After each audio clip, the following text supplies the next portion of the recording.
ठीक है। Smaller time frame पर जाने का फायदा क्या होता है? स्मॉलर टाइम फ्रेम में आप जाकर देखेंगे तो हमें यहाँ से ट्रेड मिल रही है, जबकि बड़े टाइम फ्रेम को देखेंगे तो हमने यहाँ से डायरेक्ट ट्रेड लेनी है। स्मॉलर टाइम फ्रेम में हुआ मोमेंटम शिफ्ट, और साथ ही उससे थोड़ा सा बड़े टाइम फ्रेम में अगर आपको मिल जाता है ऑर्डर ब्लॉक लिक्विडिटी पिक होने के फौरन बाद।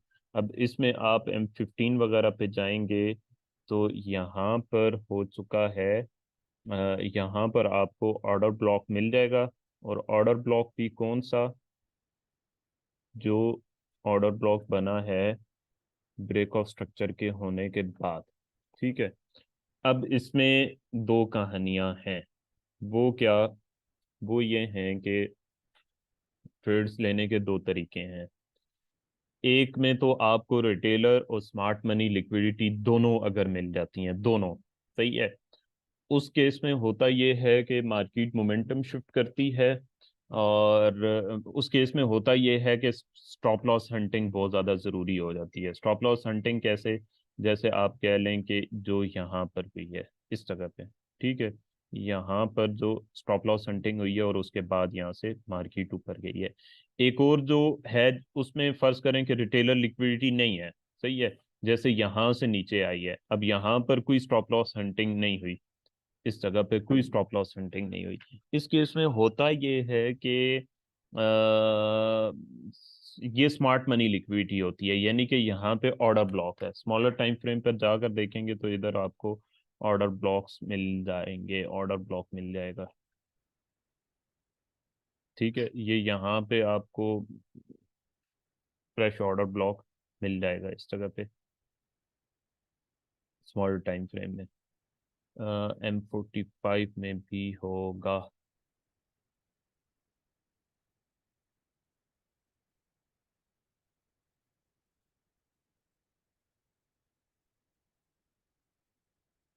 अच्छा। और दूसरा ये कि ये हमारा ब्रेकर ब्लॉक भी था, ब्रेकर ब्लॉक भी है इस जगह पे, ये ऑर्डर ब्लॉक भी है। ठीक है, ये इस तरह से। अब इसमें दूसरी जो चीज होती है स्मार्ट मनी लिक्विडिटी, जिसमें यहाँ पर ऑर्डर ब्लॉक मौजूद है किसी भी जगह पे। अब उसका मॉडल ये है कि स्मार्ट मनी लिक्विडिटी को जब आप ट्रेड कर रहे होते हैं तो आपको उससे पहले की मूव में ब्रेक ऑफ स्ट्रक्चर देखना बहुत ज्यादा जरूरी है। ब्रेक ऑफ स्ट्रक्चर कोई मुश्किल नहीं है, जाकर मेरी कोई भी वीडियो देख लीजिएगा। ब्रेक ऑफ स्ट्रक्चर सिंपल जो ये चीज है ना, ये ब्रेक ऑफ स्ट्रक्चर है। कोई भी स्ट्रक्चर ब्रेक हो रहा है तो वो ब्रेक ऑफ स्ट्रक्चर है, लेकिन एटलीस्ट वो H1 में, M30 में या H2 में या H4 में हो, फिर आप उसको जाकर ट्रेड करते हैं। अब ये जो फ्रेश ऑर्डर ब्लॉक वाली चीज मैंने आपको बताई है, मोमेंटम शिफ्ट हुआ उसके बाद फ्रेश ऑर्डर ब्लॉक, वो क्या होता है कि स्मॉलर टाइम फ्रेम में या किसी भी टाइम फ्रेम में मोमेंटम शिफ्ट हुआ है और वहीं पे फ्रेश ऑर्डर ब्लॉक बन गया है। फ्रेश ऑर्डर ब्लॉक क्या है? जो अभी अभी बना है, सही है। इस केस में होता यह है कि डायरेक्ट हम ऑर्डर ब्लॉक से ट्रेड लेते हैं और नेक्स्ट हमारा जो भी टारगेट होता है, यहाँ पे हमारा टारगेट ये वाला एरिया होना था। ठीक हो गया। अब आ गए हैं।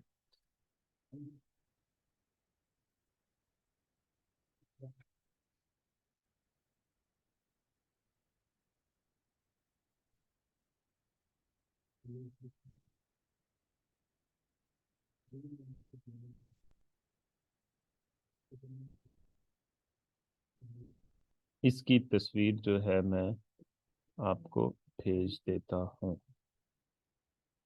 ये कैसे प्रोबेबिलिटी हमारी सबसे पहले मिल रही है? ये है हमारा ऑर्डर ब्लॉक।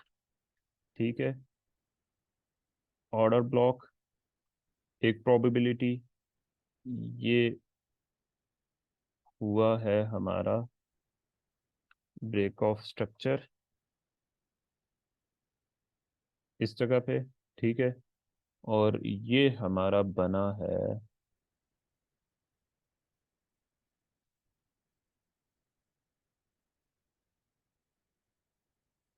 ये हमारा बना है इस जगह पर fresh order block. Fresh order block, order block plus momentum shift on lower time frame. ठीक है, ये और इसमें से अगर हम ट्रेड लेना चाहें तो हम यहाँ से डायरेक्ट ट्रेड लेते हैं, हाई पे स्टॉप लॉस रखते हैं, और नेक्स्ट हमारा कोई भी जो है वो टारगेट होता है। ये मैं आपको भेज देता हूँ ग्रुप में।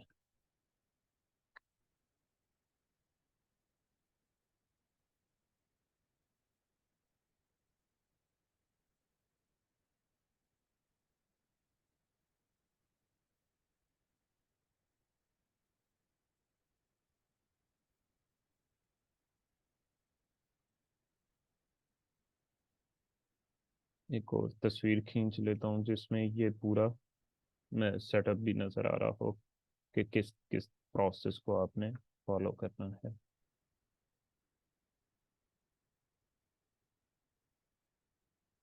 अच्छा, अब ये हो गया डन। अब हम आगे चलते हैं एक और चीज़ पे। अब यहाँ पर आ जाते हैं, यहाँ पर भी हमें मिली है एंट्री। ये एंट्री समझ आ गई आपको? इसमें कोई क्वेश्चन हो किसी का? अगर किसी का वैल्यूएबल क्वेश्चन है यहाँ पे, इसमें हमने क्या क्या चीज़ देखी है? सबसे पहले रिटेलर लिक्विडिटी यहाँ पे हमें नहीं मिल रही थी, स्मार्ट मनी लिक्विडिटी को देखा। सही है, स्मार्ट मनी लिक्विडिटी के केस में आपको ब्रेक ऑफ स्ट्रक्चर होना बहुत ज़रूरी है। सही है, स्मार्ट मनी लिक्विडिटी के लिए जस्ट अगर स्मार्ट मनी लिक्विडिटी पर ट्रेड ले रहे हैं आप, तो उसके लिए ब्रेक ऑफ स्ट्रक्चर होना बहुत ज़्यादा ज़रूरी है। ये चीज़ याद रखिएगा। इसमें मैं ऐड भी कर देता हूँ कंफर्मेशन में, BEBOS must in the case if trade is taken on smart money liquidity. Just